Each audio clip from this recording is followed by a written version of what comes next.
जय हिंद प्यारे साथियों। स्वागत है आप सभी का हमारे यूट्यूब चैनल स्वामी क्लासेस फाजिल्का में। प्यारे साथियों, जैसे कि आपको पता है हमारे इस चैनल पर हम सामान्य हिंदी और हिंदी साहित्य का अध्ययन करते हैं। आज हम एक नई सीरीज़ शुरू करने जा रहे हैं, हिंदी प्रश्नोत्तरी। हिंदी साहित्य और व्याकरण से संबंधित प्रश्नों का अध्ययन करेंगे। ये जो प्रश्न होंगे वो बहुत ही महत्वपूर्ण होने वाले हैं। टीजीटी, पीजीटी और मास्टर कार्डर हिंदी की दृष्टि से बहुत महत्वपूर्ण है।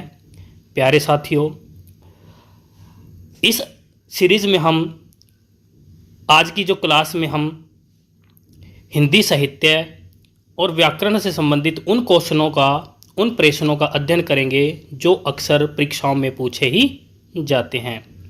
मैं आशा करता हूं कि आपकी आज की क्लास बहुत अच्छी होने वाली है और आपको अवश्य कुछ ना कुछ सीखने को मिलेगा। तो ज़्यादा वक्त ना लेता हुआ शुरू करते हैं आज की क्लास और पहला प्रश्न देखते हैं। पहला प्रश्न है, जिससे उपमा दी जाए। बहुत ही इम्पोर्टेंट क्वेश्चन है, आईएमपी क्वेश्चन है और अक्सर परीक्षाओं में पूछा ही जाता है। तो प्यारे साथियों, सभी विद्यार्थियों ने मिलकर उत्तर देना है। इसमें हमसे 4 विकल्प दिए गए हैं और हमसे पूछा क्या जा रहा है, जिससे उपमा दी जाए। यानी कुछ विद्यार्थी उपमेय और उपमान में बहुत ज़्यादा कंफ्यूज हो जाते हैं कि इसका उत्तर क्या होगा। तो जो विद्यार्थी इसका उत्तर ए दे रहे हैं वो ध्यान दे लो, इसका उत्तर जो सही उत्तर है वो उपमान है। वो क्या है? उपमान है। यानी जिससे उपमा दी जाए यानी उसका सही विकल्प है, सही उत्तर है उपमान। और उपमेय किसे कहते हैं? उपमेय उसे कहते हैं जिसकी उपमा दी जा रही है। तो आशा करता हूं कि पहला क्वेश्चन का आपको उत्तर समझ में आ गया होगा। सेकंड क्वेश्चन के ऊपर दूसरे प्रश्न की तरफ चलते हैं। दूसरा प्रश्न में हमसे वो क्या पूछ रहा है?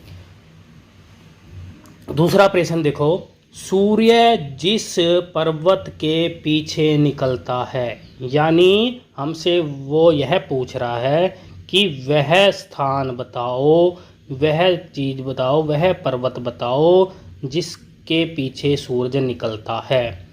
4 ऑप्शन फिर से हैं। सही विकल्प का चयन करना है, सभी ने सही विकल्प का चयन करना है। सही विकल्प, इस उत्तर का सही विकल्प है उदयांचल। सही विकल्प का उत्तर है उदयांचल, यानी right answer is Udayanchal. C option आपका सही है। फिर उपत्यका किसे कहते हैं? हमारे पास क्वेश्चन आता है उपत्यका का मतलब क्या होता है। यानी कि पहाड़ के नीचे की भूमि को, यानी पहाड़ है यानी पर्वत है, उस पर्वत के साथ यानी नीचे की भूमि को क्या कहते हैं? उपत्यका कहते हैं।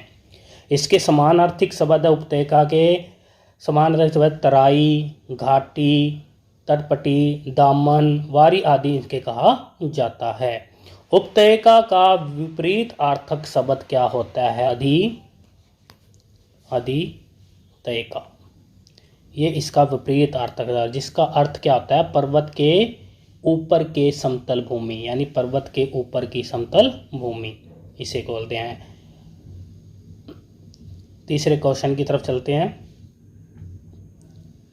बहुत ही इम्पोर्टेंट क्वेश्चन है तीसरा क्वेश्चन, दाव में लगने वाली आग। यानी दाव में लगने वाली आग, हमसे वो क्या पूछ रहा है?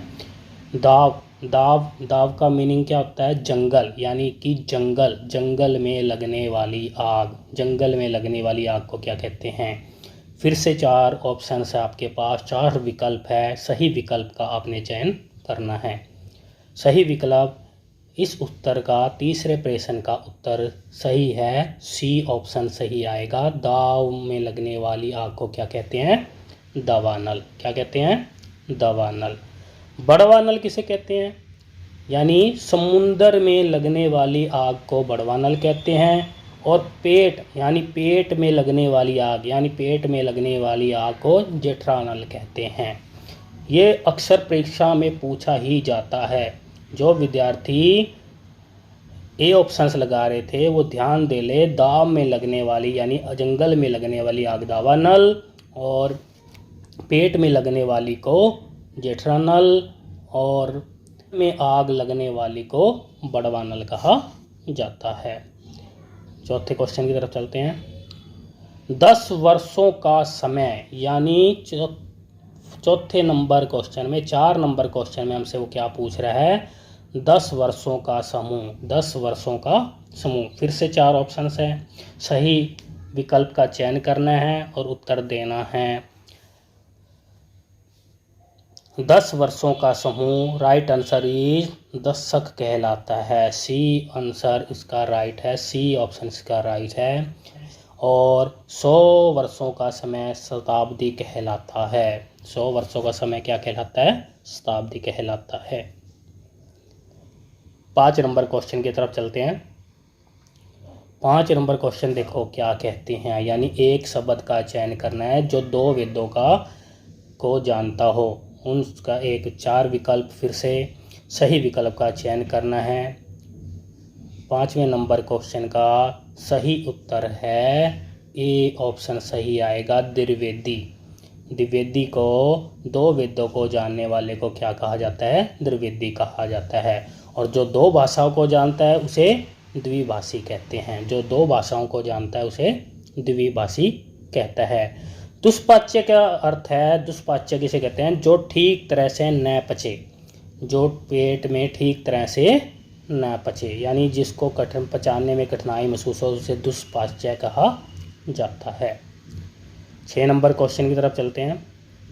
6 नंबर क्वेश्चन देखो आपकी स्क्रीन के ऊपर 6 नंबर क्वेश्चन है। निम्नलिखित में से कौन सा स्वर नहीं है, यहाँ पर नहीं पूछा है, स्वर नहीं है, यानी 4 ऑप्शंस है, इनमें से 3 ऑप्शंस में स्वर हैं, 1 ऑप्शन में स्वर नहीं है। नहीं ऑप्शंस को हमने इसे राइट करना है, सही उत्तर का चयन करना है। ए बी सी डी कौन सा आंसर सही है। 6 नंबर के क्वेश्चन का सही उत्तर है डी ऑप्शंस, अणय नहीं है। ये क्या है, ये व्यंजन है। ये क्या है, व्यंजन है। ये क्या है, व्यंजन है। बाकी ए ऑप्शंस, बी ऑप्शन और सी ऑप्शंस वाले ये स्वर हैं। ये क्या है, स्वर हैं। ये क्या है, स्वर है। सभी विद्यार्थी ध्यान दें, स्वर हैं। 7 नंबर क्वेश्चन, 7 नंबर क्वेश्चन में वो हमसे क्या पूछ रहा है, हिंदी वर्णमाला में मूल वर्णों की संख्या कितनी है। हिंदी वर्णमाला में मूल वर्णों की संख्या पूछी गई है। 7 नंबर क्वेश्चन में मूल वर्णों की संख्या पूछी गई है। सही उत्तर का चयन करना है, मूल वर्णों की संख्या। तो मूल वर्णों की संख्या 7वें नंबर क्वेश्चन का सही उत्तर है बी ऑप्शन सही आएगा। बी ऑप्शन यानी 44, 44। जो विद्यार्थी ए ऑप्शन से लगा रहे थे, मैं बता देता हूं उनको कि ए ऑप्शन 33 नंबर जो बता रहे हैं 33, वो ये व्यंजन है। 33 हमारे क्या हैं, व्यंजन हैं। और जो विद्यार्थी सी ऑप्शंस को राइट बता रहे थे, सी ऑप्शंस ये कुल वर्ण है। यहाँ पर कुल वर्ण हिंदी के कुल वर्ण हिंदी के कितने कहलाते हैं, 52, 52, यानी कि 52। 8 नंबर क्वेश्चन की तरफ चलते हैं। 8वें नंबर क्वेश्चन बहुत ही इंपॉर्टेंट क्वेश्चन है, अक्सर परीक्षा में पूछा ही जाता है। तो जो विद्यार्थी 8वें नंबर क्वेश्चन को ध्यान दो। 8वें नंबर क्वेश्चन में वो क्या पूछ रहा है हमसे, तालव्य व्यंजन है, निम्न में से बताओ, नीचे लिखे हुए में से बताओ कि तालव्य व्यंजन कौन से हैं। ए ऑप्शंस च छ छ जय, बी ऑप्शन ट ठ ढ ढ बोल रहा है, सी ऑप्शंस में हमसे वो पूछ रहा है त थ ध ध पूछ रहा है, और डी ऑप्शन में प फ भ भ पूछ रहा है। राइट आंसर का चयन करना है। सभी विद्यार्थियों ने बहुत ही बारीकी से, बहुत ध्यान से आंसर का चयन करना है, जो अक्सर परीक्षा में पूछा ही जाता है। तो सभी विद्यार्थी 8वें नंबर क्वेश्चन का सही उत्तर है, 8वें नंबर क्वेश्चन का सही उत्तर है ए ऑप्शंस। ए ऑप्शंस वाले जिन विद्यार्थियों ने ए ऑप्शंस लगाया है वो सही हैं। च छ ज और झ जो वर्ण वो तालव्य होते हैं। बी ऑप्शंस बी ऑप्शन वाले ट ठ ढ ये मूर्धन्य होते हैं। सी ऑप्शन से यानी तै थ ध ध ये क्या होते हैं, दंत्य होते हैं। और पै फै फै भै ये ओष्ठ्य होते हैं। क्वेश्चन 9वां क्वेश्चन देखेंगे। 9वां नंबर का क्वेश्चन पे ध्यान देंगे। 9वां नंबर क्वेश्चन है अनुनासिक व्यंजन कौन से होते हैं। 9वें नंबर क्वेश्चन में हमसे वो क्या पूछ रहे हैं, अनुनासिक व्यंजन। अनुनासिक निम्न में से बताओ अनुनासिक व्यंजन कौन से होते हैं। फिर से 4 ऑप्शंस, सही विकल्प का चयन करना है। वर्ग के प्रथमाक्षर, बी ऑप्शन वर्ग के तृतीयाक्षर, और सी ऑप्शन वर्ग के पंचमाक्षर, या डी इनमें से कोई भी नहीं। सही आंसर का चयन करना है। 9th नंबर क्वेश्चन का सही उत्तर है वर्ग के पंचमा अक्षर, यानी हर वर्ग के कै वर्ग है, जैसे चै वर्ग है, टै वर्ग है, तै वर्ग है, पै वर्ग है, ये 5 वर्ग है। हिंदी वर्णमाला व्यंजन के 5 वर्ण हैं। वर्ण इनमें से पंचमा अक्षर क्या कहलाते हैं, अनुनासिक कहलाते हैं। और अनुनासिक का विलोम शब्द मेरे को बता दो क्या होता है। अनुनासिक का विलोम शब्द है निर्नुनासिक होते हैं। और अनुनासिक व्यंजन का मतलब क्या आता है, जो नाक और मुंह से बोले जाते हैं। तो सभी विद्यार्थी ध्यान दे लो, अनुनासिक व्यंजन वो होते हैं जो वर्ग के पंचमा अक्षर होते हैं और जो नाक और मुंह से बोले जाते हैं। 10 नंबर क्वेश्चन देखो। 10 नंबर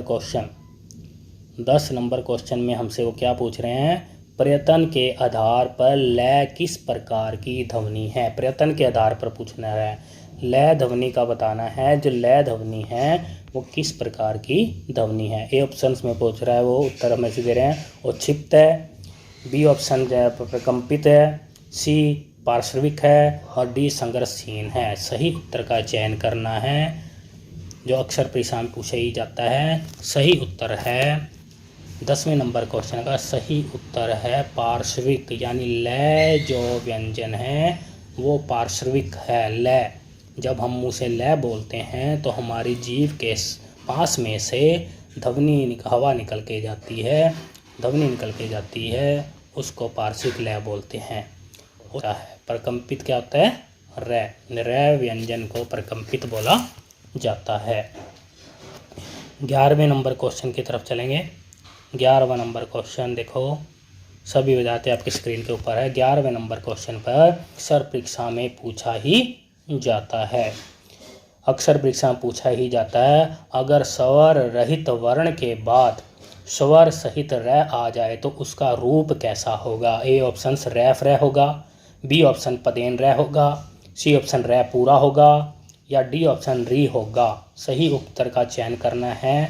बहुत इंपॉर्टेंट क्वेश्चन है, सही उत्तर का चयन करना है। सही उत्तर है इसका, राइट आंसर इज, सही उत्तर है बी ऑप्शन। जिन साथियों ने बी ऑप्शन से लगाया है वो राइट है, यानी पदेन रै होगा। पदेन रै कैसे डलता है, जैसे किसी को वर्ण हम लिखते हैं, पैर में रै पाते, जैसे प्रकाश हम डालते हैं, प्रकाश जब हम डालते हैं तो पैर में जब रै डलता है उसको पदेन रै बोला जाता है। रैफ रे कैसे डलता है, ऊपर जो रै डलता है उसे रैफ रे बोलते हैं, और री का आपको पता ही है, नीचे री डलती है, री का। तो सभी विद्यार्थी ध्यान दे लो, अगर स्वर रहित वर्ण के बाद स्वर सहित रै आ जाए तो उसे पदेन रै कहा जाता है, यानी उसका रूप क्या होगा, पदेन रै होगा। 12वें नंबर क्वेश्चन देखेंगे। हिंदी का प्रथम व्याकरण लिखने वाले विद्वान हैं। हिंदी व्याकरण का प्रथम व्याकरण लिखने वाले, हिंदी का प्रथम व्याकरण लिखने वाले विद्वान। A option Kishori Das Vajpeyi, B option Kamta Prasad Guru, C option Joshua Ketelaar, D option A B दोनों सही हैं। तो राइट आंसर का चयन करना है। सभी विद्यार्थी ध्यान से उत्तर का चयन करेंगे। सही उत्तर है सी ऑप्शन, सही उत्तर है जेसुआ कैटलर। जेसुआ कैटलर को हिंदी का प्रथम व्याकरण लिखने वाला विद्वान है। किशोरी दास वाजपेयी को हिंदी का पाणिनि कहा जाता है। मैं आपको बता देता हूँ विद्यार्थी, ध्यान रखना, याद कर लेना।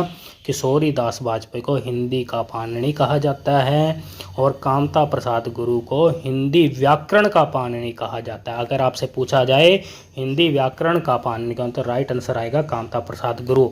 अगर हिंदी का पाणिनि, ओनली हिंदी का पाणिनि पूछा जाए, केवल ये पूछा जाए कि हिंदी का पाणिनि कौन है, तो किशोरीदास वाजपेयी को कहा जाता है। 13वें नंबर क्वेश्चन की तरफ बढ़ते हैं। सभी विद्यार्थी रहें। 13वें नंबर क्वेश्चन देखो, ये हिंदी साहित्य से संबंधित है। शिव सिंह सरोज ग्रंथ है, शिव सिंह सरोज, शिव सिंह सैगर द्वारा लिखा गया ग्रंथ है। शिव सिंह सरोज ग्रंथ का रचना काल पूछा है, रचना काल बताना है हमें शिव सिंह सरोज का रचना काल। रचना काल ए ऑप्शन 1833 ईस्वी, बी ऑप्शन 1883 ईस्वी, सी ऑप्शन 1889 ईस्वी और डी ऑप्शन 1843 ईस्वी कहा जाता है। तो राइट आंसर इज, सही उत्तर है इसका, सही उत्तर बी ऑप्शन सही उत्तर आएगा। 1883 ईस्वी इसका राइट आंसर है रचना काल, शिव सिंह सरोज का रचना काल, जो कि शिव सिंह सैगर द्वारा लिखा गया है। इसमें लगभग 1000 कवियों का वर्णन है। इस ग्रंथ में, शिव सिंह सरोज में 1000 कवियों का वर्णन है, जिसमें 769 यानी 769 यानी 769 जो है वो हिंदी के कवि हैं। इसमें हिंदी के कवि हैं। और 1883 ईस्वी का रचना काल है। 14 नंबर क्वेश्चन की तरफ बढ़ेंगे। 14 नंबर क्वेश्चन बहुत ही इम्पोर्टेंट क्वेश्चन है, अक्सर परीक्षा में पूछा ही जाता है। आंग्ल भाषा में लिखा गया हिंदी साहित्य का इतिहास ग्रंथ, आंग्ल भाषा में लिखा गया, आंग्ल भाषा में यानी इंग्लिश भाषा में लिखा गया हिंदी का इतिहास ग्रंथ स्केच ऑफ हिंदी लिटरेचर के लेखक कौन हैं? ए ऑप्शन है पादरी F.A.K, बी ऑप्शन पादरी Edwin Greaves, C option George Grierson, D option इनमें से कोई भी नहीं। सही विकल्प का चयन करना है, सभी विद्यार्थी चयन करें, सही विकल्प का चयन करके उत्तर देना है। बहुत ध्यान से, स्केच ऑफ हिंदी लिटरेचर का लेखक बताना है, स्केच ऑफ हिंदी लिटरेचर। तो सही right answer is, right answer B option right है। जो विद्यार्थी बी ऑप्शन पर क्लिक लगा रहे हैं, बी ऑप्शन दे रहे हैं, उसका उत्तर वो सही हैं, बिल्कुल सही हैं। पादरी एडविन ग्रिव्स ने लिखा है sketch of Hindi literature.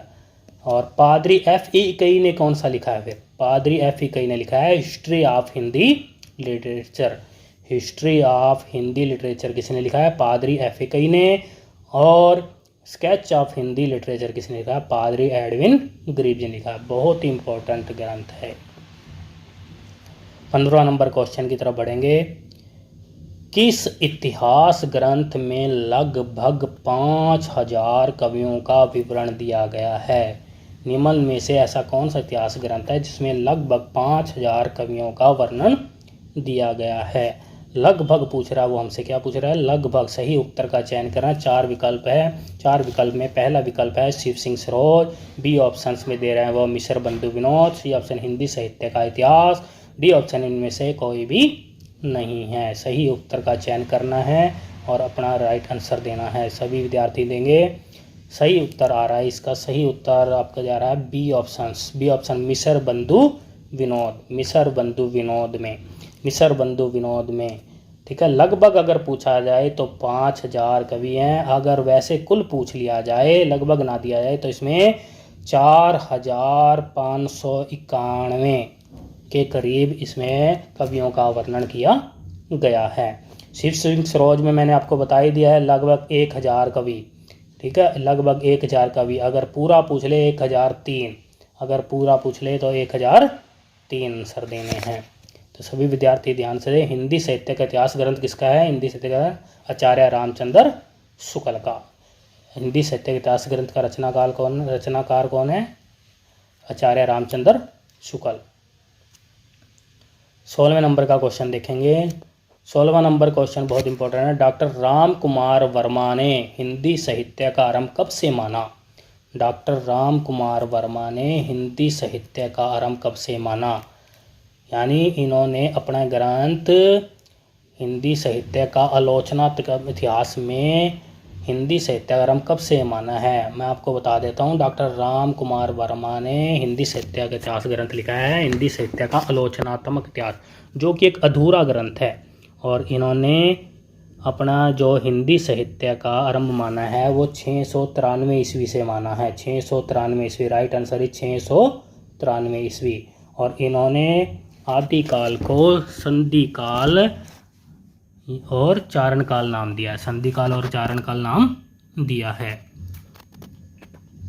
17वां number question देखो, बुद्ध धर्म से जुड़े हुए साहित्य की भाषा पूछ रहा है वो। 17वें नंबर क्वेश्चन में हमसे क्या पूछ रहा है कि बुद्ध धर्म से जुड़े साहित्य की भाषा, यानी बुद्ध धर्म से जो साहित्य जुड़ा हुआ है उसकी भाषा क्या थी। फिर से 4 ऑप्शन दिए गए, सही विकल्प का चयन करना है। ए ऑप्शन है लौकिक संस्कृत, बी ऑप्शन है पाली, सी ऑप्शन है प्राकृतक और डी ऑप्शन है अपभ्रंश। राइट आंसर इज, सभी विद्यार्थी सही जा रहे हैं, राइट आंसर है पाली। बी ऑप्शन की तरफ सभी विद्यार्थी सही राइट जा रहे हैं, तो पाली आंसर इसका सही है। जैन जो ग्रंथ है वो ज़्यादातर प्राकृतिक में लिखे गए हैं, प्राकृतक में लिखे गए हैं। जैन जो ग्रंथ है वो ज़्यादातर प्राकृतक में लिखे गए हैं। 17वें नंबर का आंसर था पाली। 18वां नंबर क्वेश्चन देखेंगे। 18वां नंबर क्वेश्चन है, पंच पांडव चरित रास के रचयिता हैं। पांडव का नाम पूछ रहे हैं। फिर से 4 ऑप्शन है। ए ऑप्शन है आशुंग, बी ऑप्शन है शालिभद्र सूरी, सी ऑप्शन है Narpati Nalha, D option Vidyapati. Right answer जो विद्यार्थी बता रहे हैं ध्यान दो, जो ए बता रहे हैं वो थोड़ा सा ध्यान दो कि इसका राइट आंसर है बी, शालिभद्र सूरी का ग्रंथ है। तो आप सभी को पता ही है विद्यापति को मैथिल कोकिल कहा जाता है। विद्यापति का ग्रंथ है कीर्ति लता, कीर्ति पताका और पदावली, 3 ग्रंथ इनके माने जाते हैं। 19 नंबर क्वेश्चन देखेंगे। आदिकाल को उद्भव काल नाम किसने दिया। बहुत ही इंपॉर्टेंट है, आदिकाल के नामकरण से क्वेश्चन आया है, ध्यान से पढ़ देना है। 4 ऑप्शन फिर से दिए गए हैं, सही विकल्प का चयन करना है। ए ऑप्शन में हमसे वो कह रहा है पृथ्वीनाथ कमल का, B option Vasudev Singh, C option Mohan Awasthi और डी ऑप्शन मिश्र बंधु। यानी आदिकाल को उद्भव काल नाम किसने दिया है। तो सभी विद्यार्थी सही आंसर का चयन करेंगे। सही आंसर राइट आंसर जा रहा है, राइट आंसर बी ऑप्शन जा रहा है Vasudev Singh. B option right है, वासुदेव सिंह ने उद्भव काल नाम दिया है। मैं आपको बता देता हूँ पृथ्वीनाथ कमल ने अंधकार काल का है, आदिकाल को अंधकार काल का है। और मोहन अवस्थी ने आधार काल कहा है, मोहन अवस्थी ने आधार काल नाम दिया है। मोहन अवस्थी ने आधार काल नाम दिया है। बहुत इंपॉर्टेंट क्वेश्चन है, सभी विद्यार्थी ध्यान देंगे। 19 नंबर क्वेश्चन का वासुदेव सिंह राइट आंसर था। 20वें नंबर क्वेश्चन की तरफ जाएंगे। आदिकाल को संक्रांति काल नाम किसने दिया। फिर से आदिकाल के नामकरण से संबंधित क्वेश्चन है और बहुत ही इंपॉर्टेंट क्वेश्चन है। राइट आंसर में चुनना है, सभी विद्यार्थियों ने सही विकल्प का चयन करना है। ये ऑप्शन दे रखा है Ramashankar Shukla, B option Bachchan Singh, C option Ram Prasad Mishra और डी ऑप्शन गणपति चंद्र गुप्त। यानी आदिकाल को संक्रांति काल नाम किसने दिया है। सही विद्यार्थी ध्यान देंगे, राइट आंसर है इसका, राइट आंसर चुनना है सभी विद्यार्थियों ने। राइट आंसर है राम प्रसाद मिश्र, राम प्रसाद मिश्र इसका राइट आंसर है। राम प्रसाद मिश्र ने आदिकाल को संक्रांति काल कहा है। याद कैसे रखोगे, संक्रांति में राम का प्रसाद मिलता है, संक्रांति में राम का प्रसाद मिलता था, राम प्रसाद मिश्र। रमाशंकर शुक्ल ने क्या नाम दिया है आदिकाल को, अंधकाल या बाल्यावस्था काल रमाशंकर ने कहा है। बच्चन सिंह ने आदिकाल को अपभ्रंश काल कहा है और गणपति चंद्र गुप्त ने आदिकाल को शून्य काल कहा है। शून्य काल, गणपति चंद्र गुप्त ने आदिकाल को क्या नाम दिया है, शून्य काल। सभी विद्यार्थी ध्यान देंगे। 20वें नंबर क्वेश्चन का सही राइट आंसर है राम प्रसाद मिश्र। तो ये थे हमारे आज के बेहतरीन 20 क्वेश्चन। तो प्यारे साथियों, मिलते हैं हम अगली क्लास में। आशा करता हूँ आपको आज की क्लास बहुत अच्छी लगी होगी और आपको वैसे कुछ ना कुछ सीखने को मिला होगा। लाइक और शेयर करना ना भूलें, वीडियो को ज़्यादा से ज़्यादा शेयर करें ताकि हर किसी विद्यार्थी को इसका लाभ प्राप्त हो सके। प्यारे साथियों, अगर आप हमारे YouTube चैनल पर नए हो तो चैनल को सब्सक्राइब अवश्य करें, बेल आइकन को अवश्य दबाएं। मिलते हैं अगली क्लास में, तब तक के लिए जय हिंद, जय भारत।